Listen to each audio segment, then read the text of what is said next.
आज हम जुलाई 2022 का ज्योमेट्री का क्वेश्चन पेपर कैसे सॉल्व करना है वो देखेंगे। सबसे पहले प्रश्न पहले के ए में 4 एमसीक्यू प्रश्न है, उसका उत्तर कैसे लिखना है कि उप प्रश्न क्रमांक डालना है और फिर उसका सही ऑप्शन लिखना है। उसके बाद ये पिक ले लीजिए और नोटबुक में लिख लीजिए। उसके बाद दूसरा उप प्रश्न आ रहा है एमसीक्यू का, ये दूसरा उप प्रश्न और ये ऑप्शन, उसमें से दो हम जब लिखते हैं नोटबुक में, फ़िलहाल नोटबुक में आप लोग लिख रहे हो तो ये प्रश्न पूरा लिखोगे, ऑप्शन लिखोगे, उसके बाद सही उत्तर लिखोगे। लेकिन एग्ज़ाम में हमें से केवल उप प्रश्न क्रमांक डालना है और उसका ऑप्शन सही लिखना है। ये तीसरा प्रश्न सही ऑप्शन उप प्रश्न क्रमांक के साथ, चौथा प्रश्न उसका क्रमांक और सही ऑप्शन। क्वेश्चन 1B में हमें 4 प्रश्न दिए जाते हैं, चारों प्रश्न हल करने होते हैं जो नोटबुक में हल किए गए हैं। ये हमारे प्रश्न उप प्रश्न है क्वेश्चन 1B के, तो यहाँ हल करके दिखाए जा रहे हैं। क्वेश्चन 1B का ये पहला प्रश्न, उसका उत्तर ये दूसरा प्रश्न, ये उसका उत्तर है। इसका पिक ले लो और उसे देखकर नोटबुक में हल कर लो। बहुत आसान है, हल करते करते पूरा समझ में आ जाएगा। डिटेल में पूरा समझाऊंगी तो पूरा आधा 1 घंटा बीत जाएगा, इसलिए पिक लेकर अच्छे से पहले नोटबुक में लिख लो, ये आसानी से समझ में आ जाएगा। दूसरे का ये उत्तर यहाँ पूरा हुआ है। तीसरा उप प्रश्न, उसका उत्तर जो अंतःकेंद्र के अंतःस्पर्शी वृत्तों के केंद्रों के बीच की दूरी का सूत्र से किया गया है। ये चौथा उप प्रश्न और उसका उत्तर BC बराबर 7 इकाई आया है। उसके बाद जो शुरू होता है क्वेश्चन, इसे पिक ले लीजिए और इसे हल कर लीजिए। उसके बाद हम शुरू करते हैं क्वेश्चन 2A का जो कृति युक्त प्रश्न है। कि क्वेश्चन पेपर पर ही मैंने उसे हल करके आप लोगों के लिए दिखा रही हूँ। तो सबसे पहले इसका स्क्रीनशॉट लेकर प्रश्न लिख लो। क्वेश्चन 2A, 3 कृतियाँ दी जाती हैं, कोई 2 कृतियाँ हमें पूरा करना है। तो ये पहली कृति का ये आकृति और ये है प्रश्न। इसका स्क्रीनशॉट लेकर प्रश्न पहले नोटबुक में लिख लो। उसके बाद सारे स्टेप्स जो हैं कृतियों के छपे होते हैं, हमें नोटबुक में लिखना होता है। लिखने के बाद खाली बॉक्स में ये भरना होता है, जो मैं यहाँ भर के दी हूँ। तो ये पहला कृति पूरा हो गया। ये दूसरे कृति का प्रश्न है जो यहाँ पूरा हुआ, और इसका स्क्रीनशॉट ले लो और इसके स्टेप्स हैं यहाँ पर लिखे हुए, इसके सारे उत्तर। फिर तीसरा उप प्रश्न और उसके सारे उत्तर बॉक्स में लिखे गए हैं। समानुपात के मूलभूत के प्रमेय के विलंबानुसार ये 2 रेख समांतर नहीं है। तो इस तरह से हमारे क्वेश्चन 2A की कृतियाँ पूरी हुई तीनों, जिसमें से हमें कोई 2 करना है।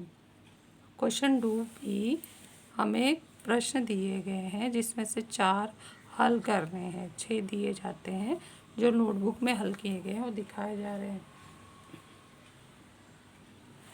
क्वेश्चन 2B,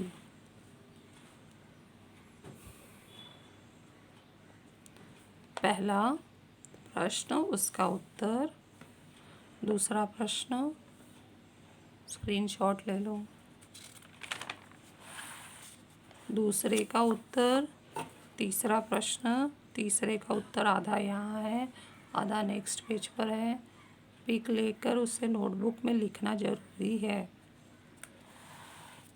अच्छे से आसान से स्टेप्स पे हल किए गए हैं, सब अच्छे से समझ में आ जाएगा।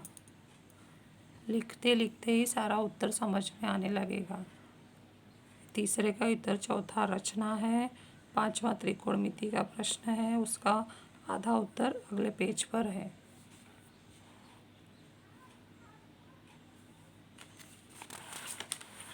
ये त्रिकोणमिति का उत्तर यहाँ पूरा हुआ है। ये पेज बच गया है, इसे छोड़ दिया गया क्योंकि अगला क्वेश्चन 3A शुरू हो रहा है। पुनः कृति युक्त प्रश्न है, 2 कृति दिए जाएंगे, 1 करना है। जो क्वेश्चन पेपर पर छपा हुआ है तो मैं वहीं से दिखा रही हूँ, लेकिन आप लोगों को ये पूरा कृति लिखना है। तो क्वेश्चन 3A का कृति, पहला जो है उसका प्रश्न दिया गया है। ये आकृति, ये प्रश्न है और कृति के ये उप जो स्टेप्स है वो दिए गए हैं। 1 2 3 4 5 6 बॉक्स खाली हैं। 6 बॉक्स में सही उत्तर भरा गया है। तो इस तरह से हर बॉक्स का आधा नंबर से ये 3 नंबर हमें प्राप्त हो जाता है। अगली कृति,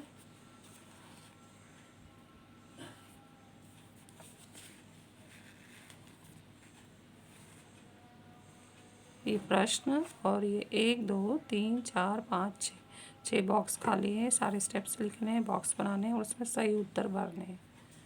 तो इस तरह से हमारा कोई एक करना है तो 2 कृतियाँ पूरी हो गई हैं। अब स्टार्ट होगा क्वेश्चन 3B। 3B में हमें कोई 2 प्रश्न करने हैं, 4 दिए जाते हैं। तो ये पहला प्रश्न और ये उसका उत्तर जो यहाँ कंप्लीट हुआ है।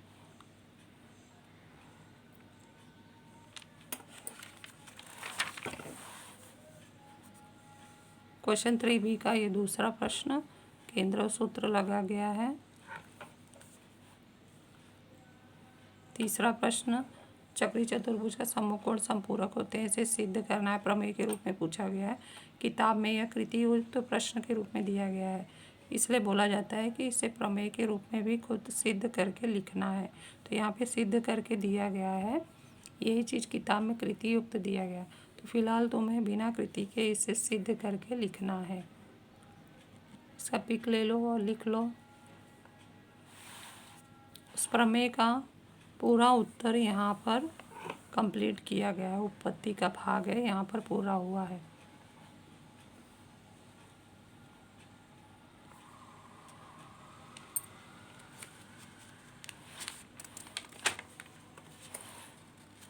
चौथा रचना का भाग है। ये प्रश्न और वृत्त के बाह्य बिंदु से स्पर्श रेखाखंड खींचा गया है। सभी इसका विधि जानते हैं, आसानी से इसे बना सकते हैं।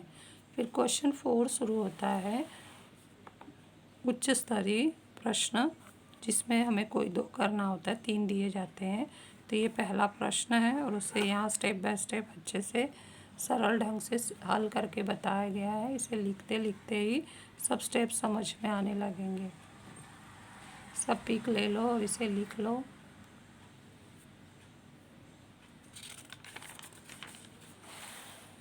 उस पहले का ही उत्तर यहाँ पे कंप्लीट हुआ है।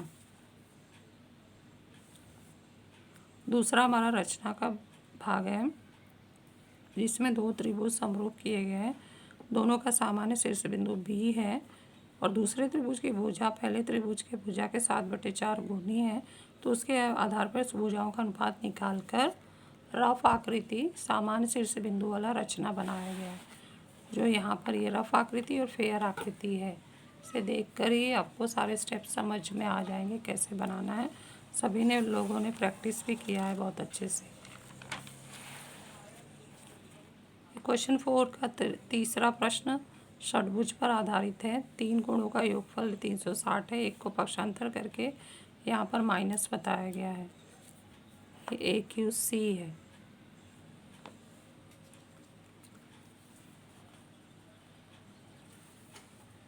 स्क्रीनशॉट लेकर लिख लो। अंतर्लिखित कोण प्रमेय का उपयोग किया गया है और ये इसका पूरा उत्तर यहाँ कंप्लीट हुआ है। इसके बाद क्वेश्चन 5 में कोई एक करना है। लॉजिकल थिंकिंग प्रश्न पूछे जाते हैं 3 नंबर के लिए।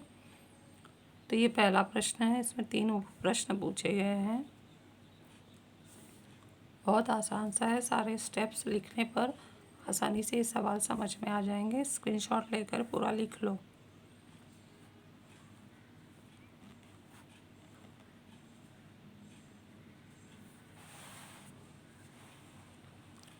ये पहले का ही उत्तर यहाँ कंप्लीट हुआ है।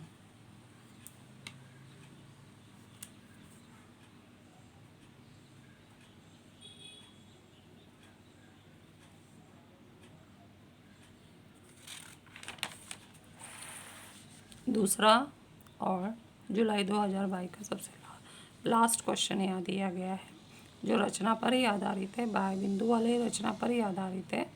लेकिन उसमें कुछ 2 प्रश्न संबंधित पूछे गए हैं। एक में आकृति बनाना है, दूसरे में पी ए पी बी का मान पूछना है, तीसरे में परिमिति पूछा है। तो ये प्रश्न लिख लेना है। ये रचना बाह्य बिंदु का हम जैसे बनाते हैं, वो केंद्र है, पी बाह्य बिंदु है, बाह्य बिंदु से स्पर्श रेखा खींचना है। फिर बिंदु ई उस रेखा पर लेना है जो एक रेखी है, और बिंदु ए पर स्पर्श रेखा खींचना है, जिससे एक त्रिभुज तैयार होता है। उसके बाद उसके दूसरे और तीसरे प्रश्न का उत्तर यहाँ हल किया गया है। तो इस तरह से 2022 का ये पेपर सॉल्व किया हुआ कंप्लीट होता है।